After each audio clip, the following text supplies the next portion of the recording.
ایک ضرورت یہ ہے کہ ہم نے جینا ہے، ہم نے وقت گزارنا ہے، ماں باپ کے ساتھ رہنا ہے، گھر والوں کے ساتھ رہنا ہے، میاں بیوی کا رشتہ ہے، بہن بھائیوں کے تعلقات ہیں، سوشل لائف ہے، پڑوسی ہیں، تعلق والے ہیں۔ یہ ہماری وہ زندگی ہے کہ اگر یہ نہ ہو سوشل لائف تو نہ کمانے کا مزہ، نہ کھانے کا مزہ۔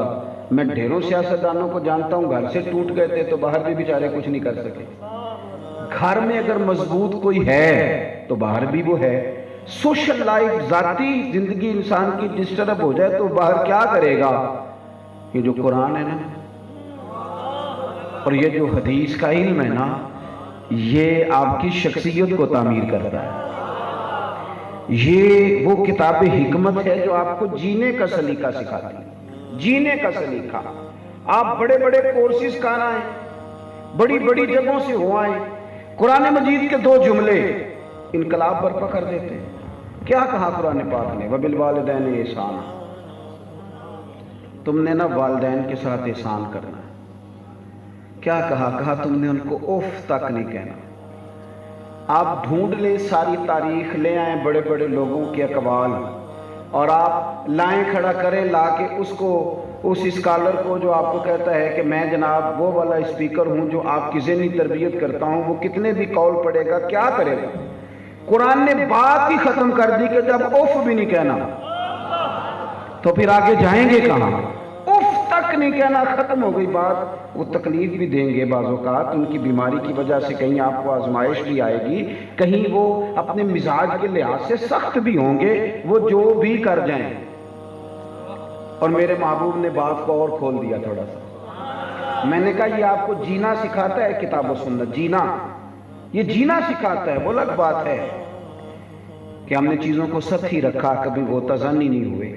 اور بات کھول دی حضور نے۔ ایک صحابی نے عرض کی، یا رسول اللہ آپ بار بار فرماتے ہیں ماں باپ کی خدمت کرو، تو اگر وہ ظالم ہو تو؟ کڑوے نہیں کہا، ہمارے ہاں زیادہ تر یہ شکایت کی جاتی ہے کہ ابا جی طبیعت کے سخت ہیں۔ سخت نہیں کہا، کڑوے نہیں کہا ظالم ہو، ظالم پھر بھی خدمت کرے۔ اس نے ایک دفعہ پوچھا تھا، اللہ کے رسول نے 3 دفعہ فرمایا او یظلم، اگرچہ وہ ظلم کرے، اگرچہ وہ ظلم کرے، اگرچہ وہ ظلم کرے، لیکن تیرا باپ ہے، تیری ماں ہے، تو نے قدر ہی کرنی۔ تو نے یہ کتاب آپ کو جینے کا، میں آپ کو عرض کروں، میرا دعویٰ ہے، میں چونکہ بڑا آدمی نہیں ہوں تو میں چیلنج نہیں کرتا، دعوے نہیں کرتا، چھوٹا آدمی ہوں تو چھوٹی باتیں کرنے کی کوشش کرتا ہوں، لیکن دعویٰ کر رہا ہوں، دعویٰ خالی ترجمے کے ساتھ اور ضروری تفسیر کے ساتھ آپ لوگوں کو قرآن مجید کا علم سکھا دیں۔ میں بہت بڑا دعویٰ کر رہا ہوں، پوری دنیا سے خودکشی مکمل طور پر ختم ہو جائے گی۔ کیونکہ وہ دیکھیں نا، قرآن مجید نے، قرآن پاک نے 100 کے قریب مرتبہ صبر کا حکم دیا ہے۔ 100 مرتبہ تقریباً، کم و بیش۔ آپ کو حوصلہ سکھا دے گا کتاب و سنت۔ نبی پاک صلی اللہ تعالی علیہ وسلم کی تربیت کی طرف آپ بڑھیں گے تو شاید 900 کے قریب آپ کو حدیثیں ملیں جن میں حضور نے صبر کی بات کی۔ آپ کو وہ حوصلے ملیں گے، وہ توانائی ملے گی، وہ کمال ملے گا۔ آپ کو جینا ہے، آپ کو پتہ چلے گا کہ جناب کو ضروری ہے کہ سویرے انقلاب آئے۔ آپ کا سچا ہونا شرط ہے۔ اگر جناب یوسف کو تھوڑی دیر کے لیے جیل بھی جانا پڑ جائے تو اللہ حکومت عطا کاری دیا کرتا ہے۔ آپ کا سچا اور کھرا ہونا شرط ہے۔ لیکن یہ حوصلہ کب آئے گا؟ جب آپ کتاب و سنت پڑھیں گے۔ اور جب آپ یہ نہیں پڑھیں گے پھر آپ میں صبر نہیں، بے صبری ہے، آپ ڈپریشن کا شکار ہیں، آپ لڑ رہے ہیں، آپ تلخی۔ میں تو نا اب سب سے زیادہ جس بات سے پریشان ہوں وہ لوگوں کی جلد بازی ہے، بڑی جلدی ہے۔ ہمارے ہاں محسوس یہ ہوتا ہے کہ شاید یہ 5 منٹ کام لیٹ ہو گیا تو طوفان کھڑا کر دیں گے سارے لوگ۔ اطمینان نہیں، ٹھہراؤ نہیں۔ آپ کو صبر کرنا ہے، آپ کو اطمینان رکھنا ہے۔ مجھے بتاؤ، کوئی ڈاکٹر ایسا آپ کو آج تک ملا ہے کہ آپ دوا لینے جائیں تو وہ کہے کہ یہ سیرپ میں دے رہا ہوں، آج ہی ساری بوتل پی لو ٹھیک ہو جاؤ گے؟ وہ کہتے ہیں 1 چمچ صبح پینا، 1 شام کو پینا۔ چمچ بھی بتاتا ہے کون سا ہو، چائے والا ہو کہ دوسرا ہو، یہ بھی بتاتا ہے۔ کوئی تگڑا چمچ نہ پی لینا، یعنی ساتھ وہ کہتا ہے کہ ایسا نہ ہو کہ کھانا پکانے والے چمچ میں دوائی پی لو. وہ کہتا ہے کہ جو چمچ ہے نا چائے کا، وہ چمچ پینا ایک صبح ایک شام، اور پھر وہ یہ بھی نہیں آپ کو کہتا کہ میری گارنٹی ہے کہ آپ 7 دن میں ٹھیک ہو جائیں، کہتے 7 دن کے بعد دوبارہ آنا. خدارہ چیزوں کو سمجھو. قرآن مجید نے 90 یا 100 مرتبہ مختلف اینگلوں سے صبر کا ذکر کیا، حوصلے کی بات کی. یا ایھا الذین آمنوا استعینوا بالصبر والصلاۃ، کہیں کہا واستعینوا بالصبر والصلاۃ. کس کس انداز میں مسلمان کو سمجھایا کہ تجھے ذرا ٹھہرنا ہے، ذرا تجھے حوصلہ کرنا ہے، ذرا تجھے رکنا ہے، ذرا تجھے احساس پیدا کرنا ہے. لیکن اگر کتاب و سنت پڑھیں گے نہیں تو پھر یہ ہے کہ تلخی ہے، پھر یہ ہے کہ پریشانی ہے. قرآن مجید نے توکل کی بات کی، بھروسے کی بات کی.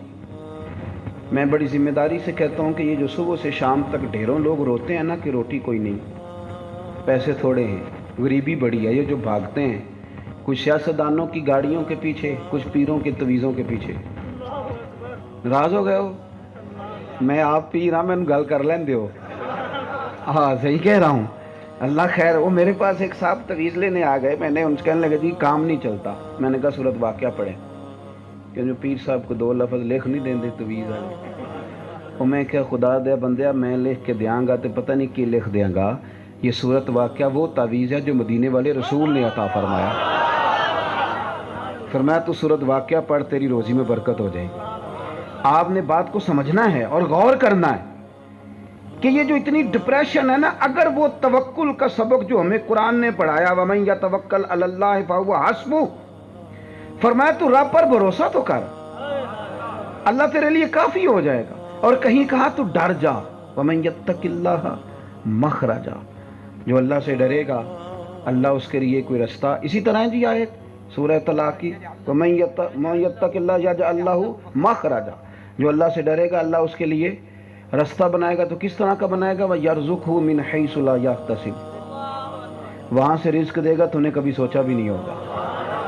اگر کوئی ڈر جائے اللہ سے، کوئی یجعل لہ مخرجا، اللہ اس کے لیے رستہ بنا دے گا، نکلنے کی راہ بنا دے گا. اگر یہ بات سمجھ میں آ جائے، توکل کا باب میں آج ہی بیان کر رہا تھا. داتا صاحب رحمۃ اللہ علیہ فرماتے ہیں کہ ایک غلام بازار میں آ گیا اور وہ بڑی اٹکیلیاں کرتا آیا، اور دور تھا قحط کا، سارے لوگ پریشان تھے، بڑے پریشان تھے. جب لوگ پریشان ہوتے ہیں تو کوئی بندہ بیچ میں ہنسے نا تھوڑا برا لگتا ہے. کئی دفعہ طبیعت پہ تلخی آتی ہے، چڑھ جاتا ہے بندہ، ہوتا ہے نا جی ایسے. یعنی بندہ پریشان ہو تو گھر میں بچے بھی شرارتیں کریں تو بندہ کہتا ہے بیٹھ جاؤ چپ کر کے، تمہیں نہیں پتا کس طرح کی بات کرنی. داتا صاحب کہتے ہیں وہ بازار میں آیا تو اٹکیلیاں کرتا، تھیلا پکڑا ہے تو کبھی ادھر بھاگتا ہے کبھی ادھر بھاگتا ہے. وہ پوری ترتیب کے ساتھ وہ آیا.